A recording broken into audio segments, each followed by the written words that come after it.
Welcome everyone to Kiss Meets the Podcast. I am one of your hosts, Eli Clausen. And I am Luke Neely. It's been a while since we've said that. Almost a year exactly since we've done our last regular episode. Wow. Almost broke this open to tip one out in memory of Grumpy Cat, but not worth it. So I had forgotten about that. Yeah.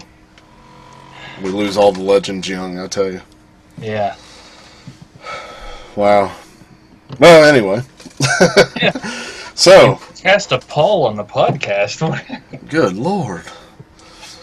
So, another successful Indy Kiss Expo in the books. This is going to be our wrap-up show. And, basically talking about everything, of course. Already seen a few people doing that. Friend of the show, Mountainous, he put up his video. We put a link to that on the Facebook page. If you guys haven't checked it out, please do. Kiss FAQ, they just uploaded their wrap-up episode last night. That was good as well. So let's get into comments first, and then we'll get into all this mishmash of stuff that happened over the weekend. Indeed.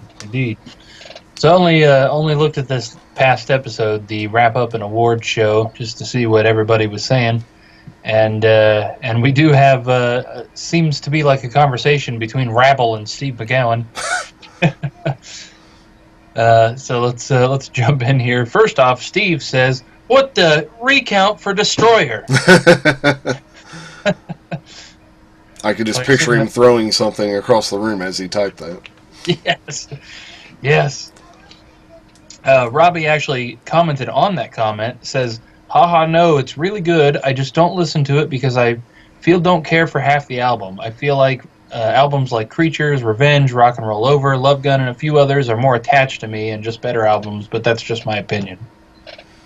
And by the way, Steve, way to jump ahead. You and, was it Jay? Yeah, Jay. So yeah, we're not doing the Chelsea episode till next week, but good of you guys to jump ahead. And Steve, it gives you more time to listen to the album a few more times because I know how much you loved it. Yes, it was quite obvious how much he wanted to just relive it over and over. Yeah. So that's your assignment. Listen to it 2 more times all the way through. Yes. Robbie also says, "Going through the discography of the band, you guys made me listen to Kiss albums I didn't listen to in years. Asylum is a better album than what I thought it was, and Hot in the Shade went up close to my top 5. Destroyer is still the album for me that sits and collects dust, as I am so burned out on most of that album, and Rock and Roll Over and Love Gun are better albums in my opinion." I guess I should have read that one first.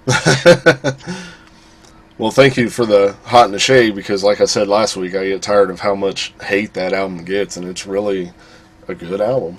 Yeah. And again, we share the same thing about Asylum. That's kind of the theme of the Asylum episode is this album is way better than I originally thought.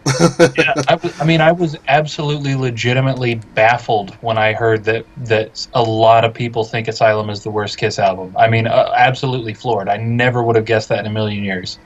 And again, I think it came off the look of the time, the costumes. I mean, if you want to rank costumes or tours, yeah, that probably is the worst as far as the looks and whatnot. But man, thankfully you don't have to look at that while you listen to the music, and it just speaks so many volumes. I mean, right. Especially the start of the album. I mean, starting off with that killer drum intro. I mean, come on. Yeah. Indeed. Robbie has also said, "You guys can continue this adventure with album wars. Love Gun versus Rock and Roll Over, Destroyer versus Revenge, Creatures versus Hotter Than Hell. Great idea. Do it." Oh my God.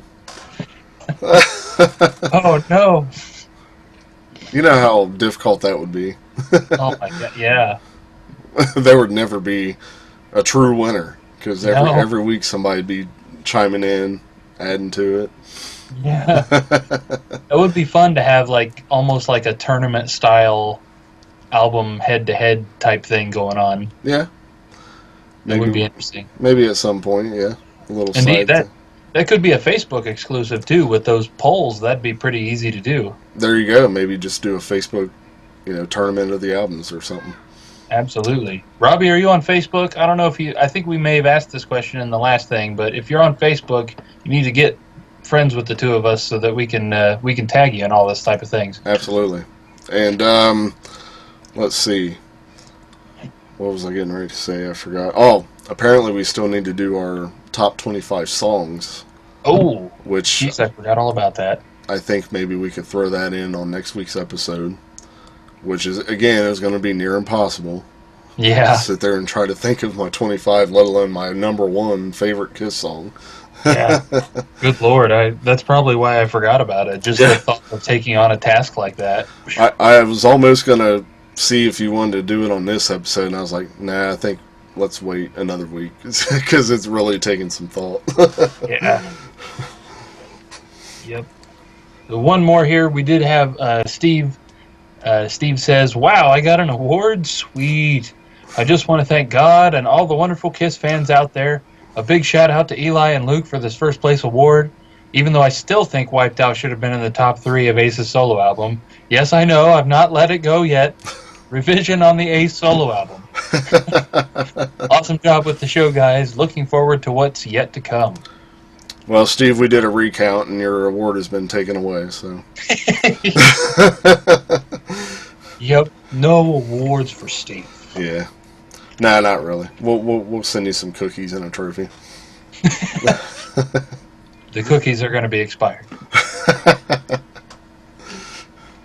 Or half-eaten. Or both. Yeah. I don't want to say what I was going to say, but okay. Also, I may have thrown them at the beginning of an episode. Ah. So they're damaged cookies. Yeah. So we ready to get into it? Yeah.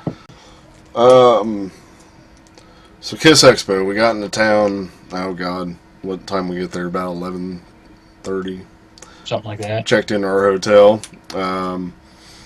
So I had the VIP ticket, which got me in at noon. Luke had the regular, which got him in at 2, so he decided to just hang at the room, and I went on over just kind of get a look at things, and that was kind of a bad idea, because immediately as I walk in, you might see behind me here, that's part of a big Love Gun standee that I bought off of Mr. Peter Arquette. His table is right as you walk in. And not only did I get that, but finally got the Ace Mylar poster from the 70s. And he had it mounted.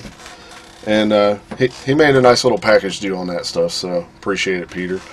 And so pretty much as soon as I bought that stuff, I was like, okay, I'm taking it to the car. I'm not carrying this big thing around.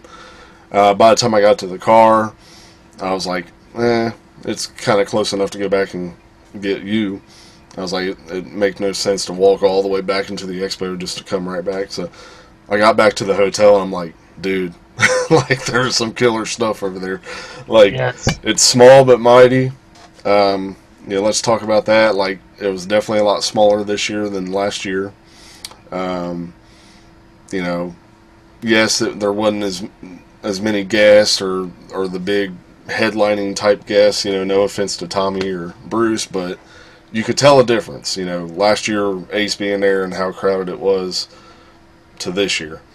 A big difference, even the year, from what you've told me when Paul was there. Oh yeah. Madhouse. I know the year Gene was there, it was crazy. Last year it was all kind of down closer to the main hallway. They had it spread out in a couple rooms, a lot more guests. This year it was just right back to being in the main ballroom, just in that one room. And kind of had a feeling that was going to happen, because looking at pictures before we got there, and the ericcar.com guys posted a picture, and I could tell they were set up in that room, and it was like right by the stage, and I was like, oh man, I got a weird feeling. So yeah, sure enough, everything was literally in that room. But thankfully there were still some good vendors there. The guys from Kiss FAQ and Kiss My Collectibles were there. Like I said, the ericcar.com guys, Tom Shannon and his wife, who's one of the nicest people you'll meet. They had a big table set up, and so on and so forth, and then some of the other guests. And there was another, I believe it's Phil from Georgia, was set up on the other side by the stage. He had a huge setup with tons of cool stuff too. So, walking around, after a few times, you kind of felt like, okay, you've seen it all, and kind of got burnt out on looking at everything over and over again. But, still, it was cool. But anyway, so once we got back to the Expo, let's see, what did we do? Well, kind of just looked around at more stuff. We did a whole sweep, I think. Yeah, because that first visit, I really didn't make it past one or two tables, and said hi to a couple of the guys from the other podcast, and all that stuff. And so, what was like the first, I guess, extra thing of the day? Was it the Hirsch Gardner performance? Yeah, there was a Hirsch Gardner Q&A, or now I'm getting the 2 days mixed up. Yeah, I think the Hirsch Gardner Q&A. Oh no, the Jean Beauvoir Q&A was first, and that was really interesting. Talked a lot about his time writing with Paul and those sorts of things. Learned that I've been saying his name wrong, because I sure thought it was Jean Bouvier. Yeah, definitely not. And then the Hirsch Gardner Q&A, which we were eating lunch, I think, during a lot of that. But then the Hirsch Gardner band played. Mm-hmm. That was very interesting. We ended up talking to their drummer, Wally, for a little while afterwards. Yeah, later that evening. This was even after the Talisman played, which we'll get to that. Yeah. But Luke and I were just kind of out in the hallway. I think, I can't remember if we had just got like a snack or maybe we went to the restroom, but all of a sudden the drummer comes up, and he actually thought that you had just played, and he's like, "Oh man, good set up there," and kind of like, "What?" Wait a minute. Yeah, I think he thought I was the drummer of the Talisman, which was a huge compliment, by the way. Yeah. So yeah, we kind of talked to him for a few minutes. Found out he's from Boston. He had that real strong accent, and actually he said that was his first performance with the group was that night. He had only been with them for, I don't know, what did he say, a month or so, and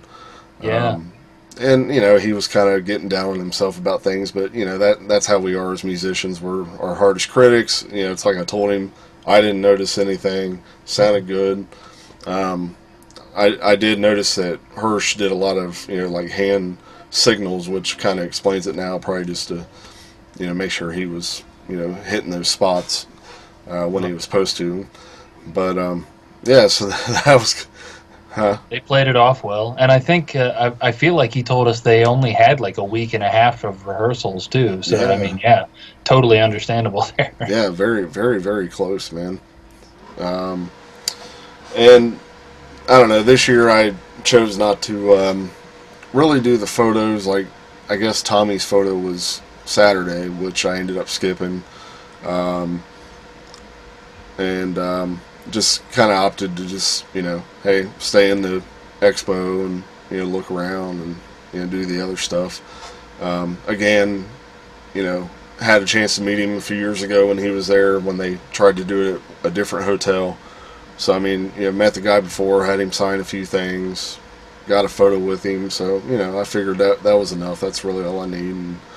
And, same with Bruce. I didn't really plan to really get anything with Bruce again, because again I've met him just almost every year now, which is cool. I mean, I have no problem with that. Bruce is there every year. I'm glad to see him or talk to him, or just hear what he's going to do. But when it comes down to the standing in line for a picture and then standing in line for an autograph and all that, it's like, how much do you really want to do that? Right. I'm disappointed. I kind of wanted to get into Bruce's line to take a look at his table, but I didn't get to, and I'm sure he had some stuff there that I would have been interested in getting that I should have got last year when his table was just in the expo with the rest of the stuff. Yeah, and we'll kind of get into that when we get to Sunday, because there was kind of an interesting thing that happened, but So then, so after Hirsch Gardner was the Talisman, Right. which for those who don't know is the guys who were Gene Simmons' backup band, now Ace Frehley's band. Which, by the way, people have said that Ace has sounded really good on this tour with those guys. So I think those guys really helped kind of whip him back into shape as far as the playing and stuff. Because those guys are good. They pretty much nail everything. Oh yeah, and the songs they chose were amazing. Yeah. I've been looking for that to see if anybody filmed it on YouTube or anything, and I've just found little bits. Even if I could just find a set list, I should have been writing them down as they played them, because just about every time a song started, it was like, "Oh, cool!" Yeah. They pulled out some really cool cuts. I think they started with "Burn Bitch Burn." They did a few like "King of the Nighttime World," but it was still cool to hear that. God, what else did they do? They did "Dark Jean Light." Beauvoir got up. Yeah, that's right. Jean Beauvoir got up and did all night with them. Yeah, they brought up a few guests. Lita Ford came up, and they ended up doing "Cherry Bomb," the Runaway song. They brought up the Brit Lightning, which at the time, we weren't really sure who she was or how she tied in, but after doing a little research, it turns out she's a guitar player in Vixen. Fairly new. It looks like she's only been with the band, I don't know, a year or so. But she did. They did "Making Love with Her," and I know they closed with "I." That was cool. Yeah. They did "Take Me."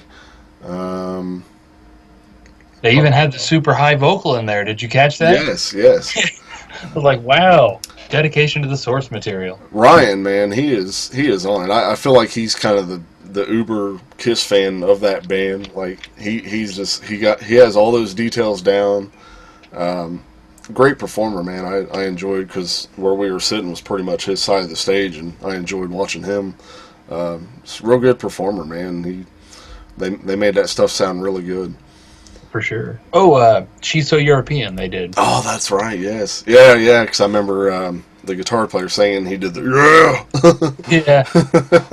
And I thought it was funny. They often commented on, why didn't the Gene Simmons band do this? Why didn't the Ace band do this? And usually it was because of the amount of lyrics. Yes. Like when they did "Dark Light," the one guy was like, "Well, I can see why Ace doesn't want to do this song. It's too many words." Because I guarantee they probably brought that up to him, and so then they're like, "Okay, we'll play it then." Yep. And one of the things I thought was cool was you know the name, but the bass that what's his name was playing.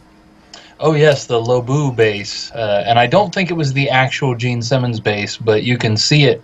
I mean, pretty much from the beginning of Kiss's career. I don't think he really played it any in the '80s, but pretty much all throughout the '70s, it pops up in different variations. And they're one of those websites that you can get on has, they've looked up every picture they can find of it to mark what he did to it. Oh, the pickup seems to be changed, and now there's black electrical tape around the hole. And whoever created this bass did an amazing job of making it look exactly like it too. I mean, down to the electrical tape around the pickup, And it sounded pretty good because the Talisman used that bass. Yeah, and look at the cover of Alive. That's basically the bass we're talking about. If you're not familiar, and I thought that was so cool because I've always liked the look of that bass, and you never see any of the tribute bands or anything using that bass and their version. It's always the Axe or the Punisher, right? Which are cool in themselves. I'm not taking nothing away, but it was cool to see that. It was like, man, that was a nice little touch. Right. So after Talisman, I believe they were the last performance of the night, I believe, correct? Yeah, on Saturday, yeah. Well, actually, you know what? Forgot something. They brought John Corabi up. They did Parasite with John Corabi. Oh, man, and the drummer killed it on that. Yes. I really enjoyed, like, again, from where we were sitting, man, we were like, second row, and, that stuff was just pounding us in the face, and especially when, again, we forgot Mark Slaughter got up with them. Right. They did Up All Night from, Slaughter, of course. Yeah. And I was complaining about that on our little live video recap the first night. My left ear rang for the entire day Sunday, even just because of his guitar. Like, the performance itself was fine, but when he got up and started playing, I was like, oh, Yeah, that was super loud that point.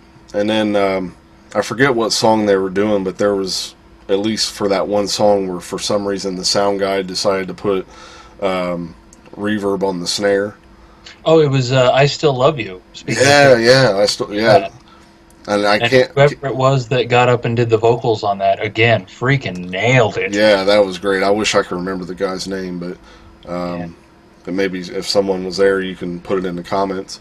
Yeah, that was great. But yeah, for some reason, the sound man threw a reverb on the snare, and it just completely threw it off a little bit, and yeah, it just kept getting worse as the song went on. But yeah. finally, It seems like a good idea at first, especially considering the creature's drum sound is so reverby, but it was almost like a slapback echo. yeah, So yeah, he would hit it, and you'd hear pa, pa, pa, hmm pa, pa. And so it would get in the way of his fills. He's hitting toms, and we're still hearing snare. Like, no. And then I don't know if he like threw a delay on or something because I swear at one point he had hit the snare and then he was doing a roll and when he was already on the tom then you heard the snare. Yeah, So it was kind of odd. I don't know what he was doing, but thankfully he fixed it. right. I'm fairly certain it was on purpose, too, because it stopped right at the end of that song. Yeah. So whatever it was from wherever he was, he must have thought it sounded okay. So I think that was pretty much it for that first night for Saturday night. Um, we took off and ended up, chilling at the hotel for a little bit, and then we went to the movies and saw the Avengers Endgame. Sat through all 3 hours of that after going to the Expo all day. Pretty cool though, man. It was a pretty good movie. It didn't really quite feel like 3 hours. Felt like it kind of went by quick, and Yeah. yeah. Totally forgot to mention though on that first day as we were going into the place after I picked you up, we were in the parking lot, and there was this guy over. He had his minivan open, and he's like, "Hey, come here, dudes!" And he had 2 cases of the Rocket Fizz soda in the back of his van. And he's like, "Man, I'm just trying to get rid of this stuff. You guys want some?" I'm like, "Yeah, sure." I mean, I don't know if you guys remember, we even was mentioning the sodas on, I believe, the last episode. Yeah. So it was kind of that weird thing.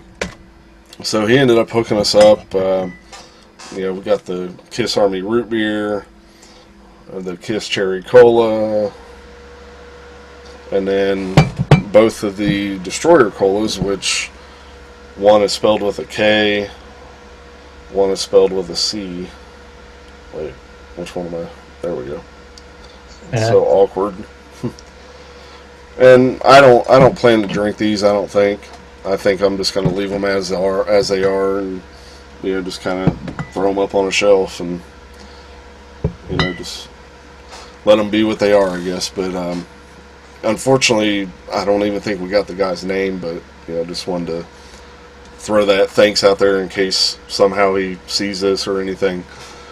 So pretty cool, man. Just first thing as we're getting ready to go in, just already that that brotherhood of the Kiss Army kind of thing going on already. So Right.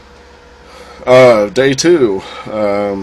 So again, I headed on over. You stayed. Well, actually, no. You basically dropped me off this time. You just went ahead and took my car, went and killed some time. I decided I was going to at least do, what I thought I was going to be doing was the autographs with Bruce and Tommy, because according to the schedule, the way it was worded made it sound like VIP, autographs with Bruce and Tommy. So I was like, why not? Screw it. I'll just have them sign some of their 8x10s, and I don't. Well, other than Bruce, I don't have any 8x10s signed by either of them, and figured I'll just get those, have them framed. Well, I get in line. It was supposed to be for 1:30 was when the autographs start, so I'm in line, and honestly, the line wasn't even all that long.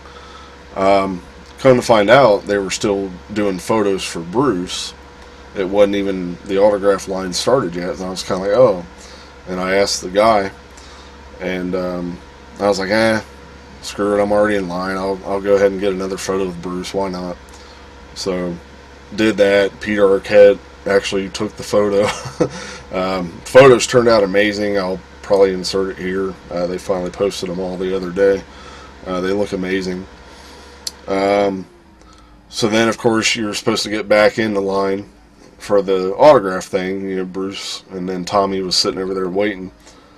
Well, then, as we're in line, one of the guys comes up and he asks if everyone has their ticket. Apparently, you were supposed to purchase an autograph ticket to get both of their autographs. And I was like, I was like, I didn't know that. So I just got out of line. You know, didn't make a big deal about it. No reason to. But I just kind of misunderstood by the way it was worded. But again, I wasn't going to sit there and argue and all that kind of crap. It's not worth it. And I appreciate what they do anyway. But so yeah, I was just like, okay. And then go figure, I was almost to Bruce's table, and I had texted you because I saw Bruce had a few of his CDs up there that we kind of need for this whole discography that we're going to be doing. And I was going to grab them, and then of course that happened right before I had the chance to get to the table. So I was like, damn it. So went on out, and we just continued roaming around. Yep. But on the second day we didn't quite stay as long.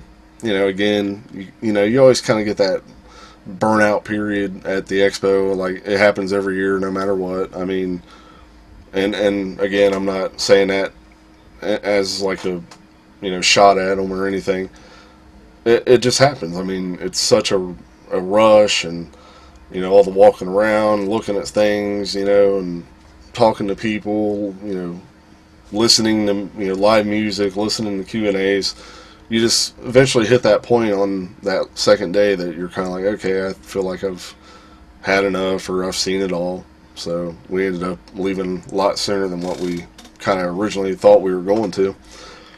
But it was cool. There was a guy there on Sunday that wasn't there Saturday who had a bunch of random drum pieces from Eric Carr, like mostly cymbal stands, and had like a sample module and one of his hexagonal pads, all that kind of stuff. So that was kind of cool. Talked to him for a little bit.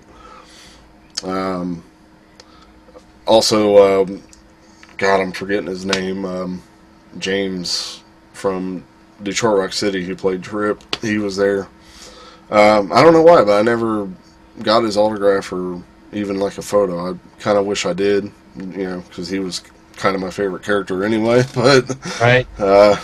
Just, I don't know, just for some reason I never ended up doing it.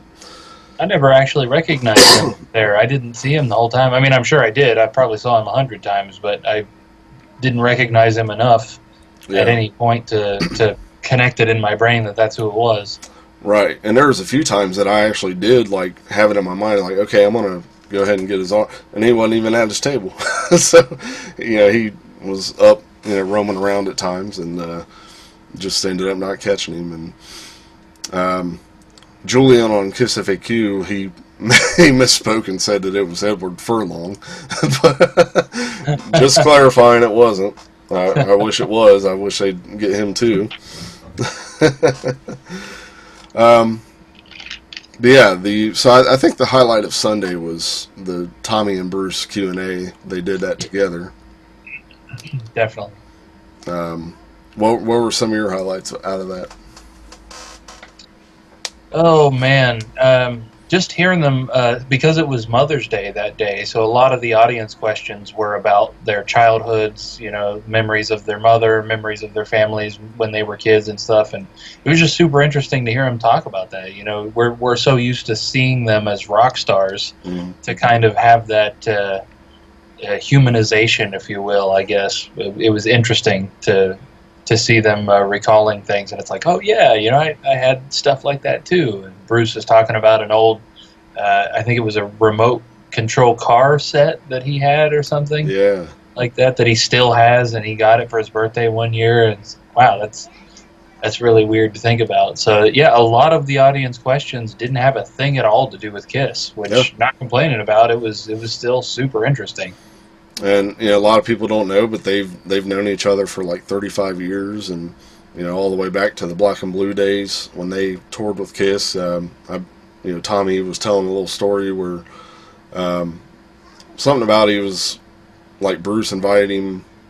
What was it, up to the hotel or something to check out a guitar or something, and he was just thinking to himself, "Oh my God, like I'm gonna be hanging with Kiss and all that stuff." And just a lot of cool stories, a lot of laughs, it was a good time. Bruce kind of teasing him about getting up there and doing songs during the end of the road. We talked about that. When's that going to happen? And Bruce was kind of teasing them about a few songs that they could do and Yeah, why they don't do them. that was pretty funny. He kept saying something about, "Why'd you take Hide Your Heart off the set? I could have played that one." Yeah. I think Tommy was saying something about they had like 5 rehearsals planned before they start this next leg, and talking about working on stuff, and Bruce is like, "Work on God Gave Rock and Roll." Yeah, yeah.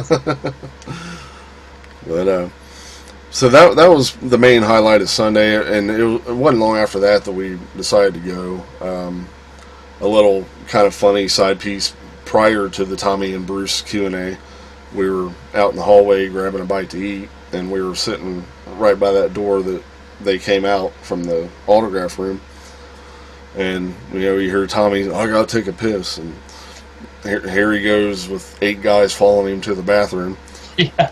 Well, then a little bit later, I saw it pop up on Facebook where Hirsch Gardner had done a little impromptu jam session with Tommy in the bathroom.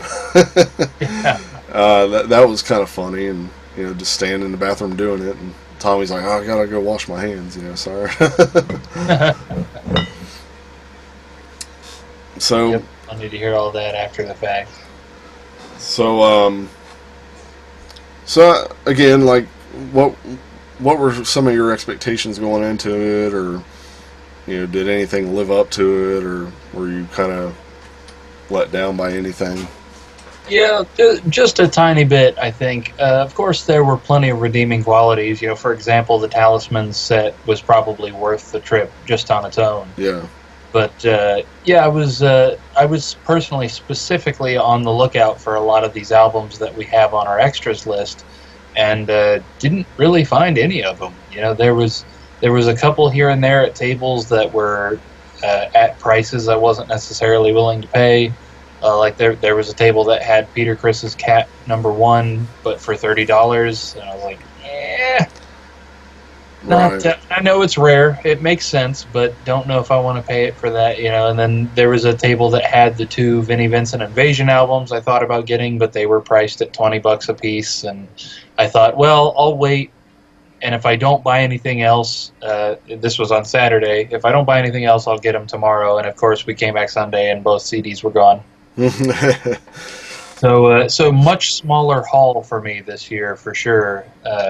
I was really hoping to find a lot more of those CDs, and didn't really. But yeah, it was still cool looking at all the stuff. And then of course I think the Jean Beauvoir Q&A, and then the Tommy and Bruce Q&A, and then the Talisman set. Yeah. Definitely made it worth it. And then, of course, it was cool to see the Hirsch Gardner band, too. I'd never even heard that name prior until we had seen that he had been announced as a guest.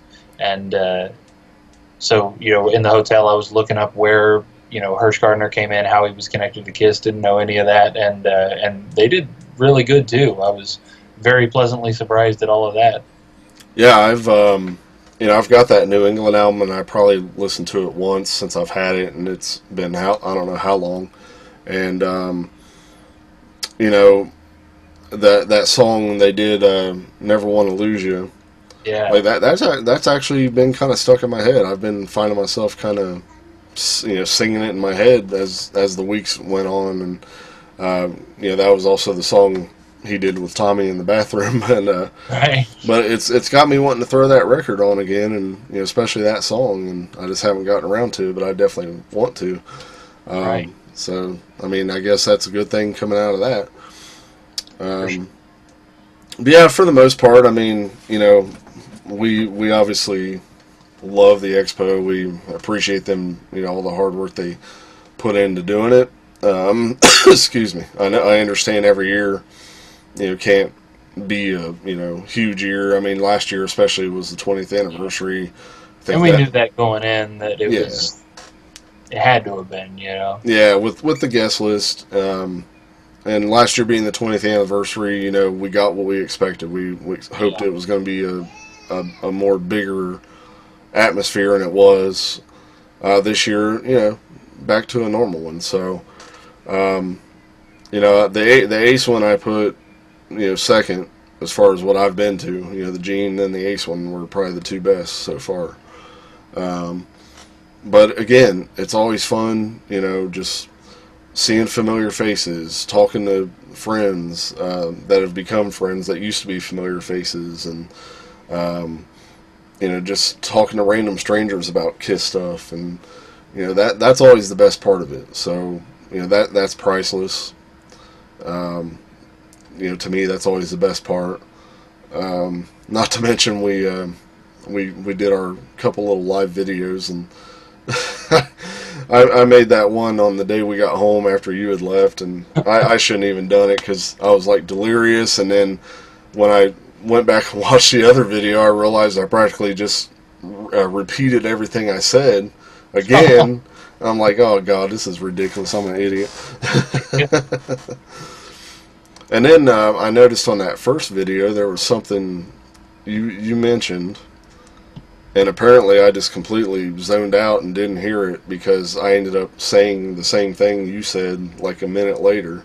Huh. So like I didn't even remember catching that until I watched it back again the other day. I don't remember that at all. I was like, I don't know, I must have had zoned out or something because again after the day of the expo, sitting through that movie, and I don't know. It was, yeah, it was. I think we were both rather delirious that Saturday night too. Yeah. I mean, yeah, there's another video that won't get leaked at all. That's not what you guys are thinking. Get your mind out no, together. it's not dirty. No. But it was pretty funny. We had a good time. Yeah. So I don't know. Let's share a little bit of some of the stuff we picked up. Yeah, You have any- I'll go first on that. I've got very little actually. So first off, I got Savannah, my fiance, a big Eric Carr shirt. It's a lot like the one I think you got the year prior. Mhm. Just the black shirt. It's kind of like the Eric Carr solo album look, Right. which she enjoyed that. I think she may even be wearing that today, actually, here. But also at that table, I picked up the Eric Carr Unfinished Business CD, which is one of the ones on our list, so that was cool. And also on the second day, I picked up Spaceman finally. Sweet. You got that for what? $5? $5 for that, yeah. Heck of a deal. Yeah. And it's fairly used. You can tell it's it wasn't in plastic. It was already open, but the CD looks good. It doesn't look scratched or anything. So. And then with the excuse me, with the colas, actually that was it for me. Yeah, I mean, myself, I felt like I didn't get as much as I normally would. I think part of it was, the amount of vendors or pricing on things. Like you were saying, with a lot of that stuff we were looking for, someone had all systems go on vinyl and wanted $40. I'm like, no, sorry. Some of them guys even had a couple of those Michael Bolton albums that we need, and even those were a little like, no, it's just one of them things. But the one and only vinyl that I did pick up was this bootleg of Kiss Destroys Anaheim from '76. I kept looking at this thing on Saturday. I kept picking it up, putting it down, picking it up, putting it down. Because the price tag they had on it. Well, then of course on Sunday, a lot of the dealers will start offering deals. So luckily this was still there, and got it for a pretty reasonable price. It's real, real bare bones. Nothing on the labels, absolutely blank black labels. So it's kind of hard to figure out what side's what. Haven't played it yet, but definitely going to soon. Picked up a magazine. I'm always kind of looking for the older magazines. This one in particular, I really fell in love with. Kiss Collection, All Killer No Filler. That sounds familiar. Yes. But man, I was looking through this, and there are so many cool shots. And I sent you a photo of this because as soon as I ran across it, I'm like, I fell in love with it. With this creature shot. Yes. This little spread here, I was like, I don't know if I had ever even seen that photo before. No, that's a good photo. Yeah, it's just one of those like, oh man, I just love everything about it. The costumes look so good, and the coloring and everything. It's just that made me fall in love with this magazine just on that one picture. But it has a lot of other great stuff. Posters intact. Also picked up the Tokyo Kiss Expo book from 2016. Hard to believe it's already 3 years. Haven't gone through it yet, but it's basically just a booklet showing a lot of the cool costumes and instruments and things that actually belong to Kiss that were on display at this one. So can't wait to go through that. Shout out to Click T. I think a lot of you know about them by now, but they make some amazing Kiss related shirts with designs that are sort of rare, or you wouldn't really expect on a shirt, but they bring them out. Was gonna get the same Serpent shirt. Unfortunately, they didn't have any of my size there, so I'm definitely gonna make a point to order one soon. But I wanted to pick up something to help support, and we were talking to the guy, a nice guy. So I ended up going with the drum riser from Budokan. And then on top of that, picked up a few stickers, all the talisman stickers. Good deal on those. And I believe that's pretty much it. That's basically the cream of the crop of what I did pick up. So again, I felt like it was a little bit light compared to what I usually do, but I mean, I guess I still did a little damage. But, especially the big buy back there and the Mylar poster, which I wasn't expecting any buys that big, but as soon as I saw them, I just had to have them, because even with the Mylar poster, I was looking at them on eBay recently, and I was real close to trying to get them. Of course, it would have been all 4 or 5, but happy to have the Ace one at least, because that's always been kind of my favorite one out of the set, and especially that Live 2 shot on there. And the fact that Peter had it mounted is another plus. But I believe that's pretty much all the pickups. Trying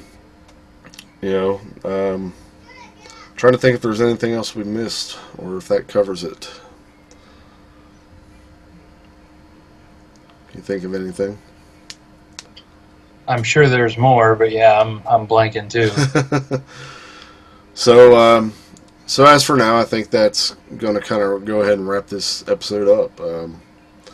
Kind of short and sweet, but just wanted to do our recap. And, again, a shout out to Mountainous and all the guys at Kiss FAQ, Kiss My Collectibles, Tom Shannon, all those guys that we saw there. Bill Starkey, had a nice little conversation with him.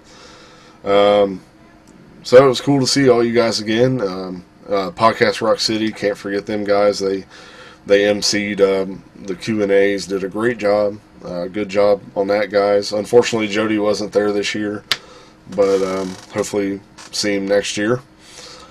So that wraps it up. 2019 Kiss Expo.